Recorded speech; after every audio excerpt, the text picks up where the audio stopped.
Back on Get Up, bottom of the hour, Sixers and Celtics, Game 4 yesterday evening. Joel Embiid back for the 76ers. First quarter, Embiid, Allen in transition. Yeah, he gets the dunk. He was kind of running back in transition, but that's as fast as he ran this entire game, Greeny. He had 26 and 10 in this game, but that really does not tell the story of what they look like with him on the floor. By the way, Peyton Pritchard went nuts. Oh, he had himself a second quarter. He went crazy. He's talking to Reggie Miller on the sideline. He hit his patented end of the first quarter buzzer beater, which we'll probably see momentarily. Look at Tatum first. He looks good. By the way, remember him with Celtics, the Achilles? An 11-0 run, and then here's that buzzer beater. No one does this better than him ever. The best in the league. Why would you let him even get a shot off? Pritchard, 18 points in the first half. Celtics led by 18. That's crazy. At the break. Come on. Again, no highlights of Joel Embiid as it went on. The numbers were a little empty. 3 minutes left in the third. It's Tatum again. It's Pritchard again. He had 32. He's feeling it. A playoff career high, 6 threes. He just kept looking Celtics at by Reggie 24. Miller. Just looking at Reggie Miller. But look at Tatum. Yeah, again, look at Tatum. We're taking this for granted. Like, this is a guy who's coming back from Achilles, and he looks like himself again, put up 30. And the Celtics laughed at the idea that Embiid was in the lineup. Embiid finished with the second worst plus-minus of the game. Sixers were outscored by 25 points in his 34 minutes on the floor. Here's the biggest reason why. Celtics shot 7 of 11 with him as the primary defender, and I would add that Tyrese Maxey only took 3 shots in the first half as they were figuring out what to do with it. So I got Shump up with us here, and Monica, I'll start with you. I mean, Embiid, if you just look at the stat sheet and you see his numbers, you're going to think, oh, he played fairly well in his return. That's not what the eyes would suggest. What did you think of the Sixers with him back on the floor? The appendectomy thing was like, oh, cool, valiant effort. But this team was slow. And in order for them to have a real opportunity to compete with the Celtics, they got to get the same amount of shots up. They got to get it moving. Behind the power of Maxey and Edgecombe, they've been playing fast. They've been able to find success that way during the course of the regular season. I just thought it was too slow with Joel Embiid on the floor, too clunky. Shump, here's the problem. I'd love you to explain this because you played in the league a long time and you played with superstars. I mean, Joel Embiid is a superstar, and if he says, I want to come back and play, they're going to bring him back and play. But then you've got to figure out, well, we actually, at least at this particular moment in time in this series, we probably were better without him. How do you walk that line, Shump? Well, it's tough because the only chance that you have to actually put yourself in this series is to play Joel Embiid. But it's much like McNutt was just saying, it was clunky. It was slow. It was lethargic. It was obvious that he wasn't in that lineup. And to say that you're going to do that against the Boston Celtics, who are going to play 9 to 10 guys, who are going to keep the game fast, keep the pace up, and then have guys in their backcourt to do what they do as far as shooting behind the three-point line, which can either put you out of a game or put you back into a game really, really fast. It just didn't work out. The two don't mix.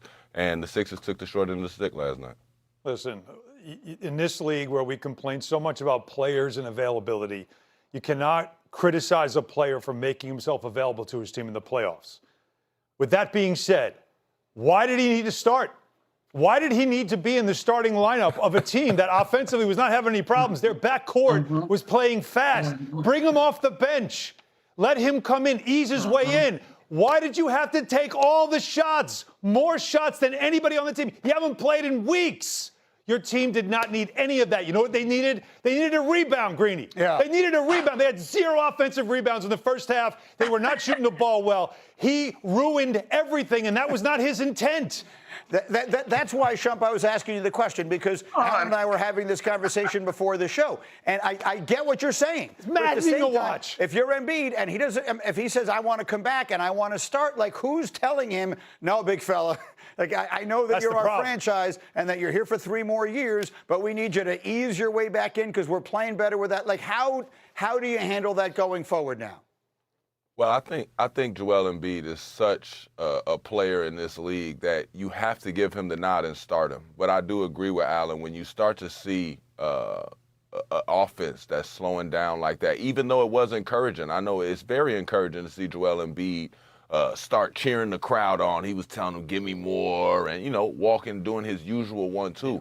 That's good to see. But I would have thought it would have been alarming in the first half to sit there and say, Maxey only has 3 shots. He's not really getting going. He's not in the flow. He's not getting to different spots on the floor to make other people weapons. It kind of was pass and stand around to see what the next guy can do.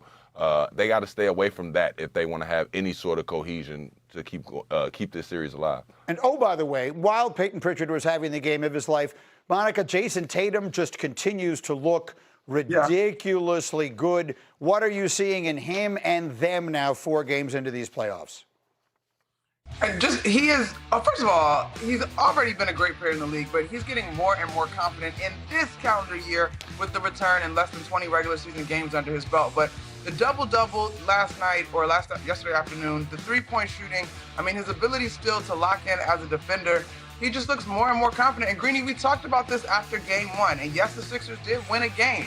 But in fact, I would argue that this series has represented the extended ramp-up. He's gotten better in my mind game to game. And it's not always based on the final box score, but as you watch him physically, he looks more and more like himself. Quick on Tatum. Well, Tatum, it's just good to see him where he is right now. And the Celtics, they're really starting to look like that team from 2 years ago that won a championship. They are a dangerous team. And I just still can't get over the Joel Embiid thing. I cannot. If you're in Philadelphia, you're not losing your mind about this. They went after him defensively. They embarrassed him. He didn't know the rotations defensively. How do you give away a playoff game like this against Boston? This series is over. All right, we will have, let's set aside some time to get back to that because obviously it struck a nerve there and I think in a lot of other places. Meanwhile, we've got some critical Game 5s coming up on ESPN and the app tomorrow night. We got Jayson Tatum and the Celtics hosting the Sixers.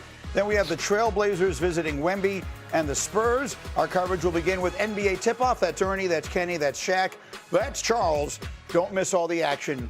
Coming back to the NBA from last night, Victor Wembanyama missed a game in the concussion protocol. He was back and better than ever. Spurs and Blazers. Danny, just watch this. Tell me what you're going to do with this guy. Curl off the screen. I would take my elbow to his chest and see if I could just hurt him. Yeah, that works out. This was really a tale of 2 games. The first half, Denny Avdia. Yo, he's a hoop. He's very good. Blazers a 17-point lead. And then the third quarter happened, and the Blazers just stopped scoring, and the Spurs went on a run of their own. Watch this. De'Aaron Fox, he played great. He's so good. Boom. Spurs an 8-0 run. Later in the third, watch this. Castle, Alley, corner. Cornette from the 3-point line. It's a 3-point game. Spurs down 2. Look at Wemby.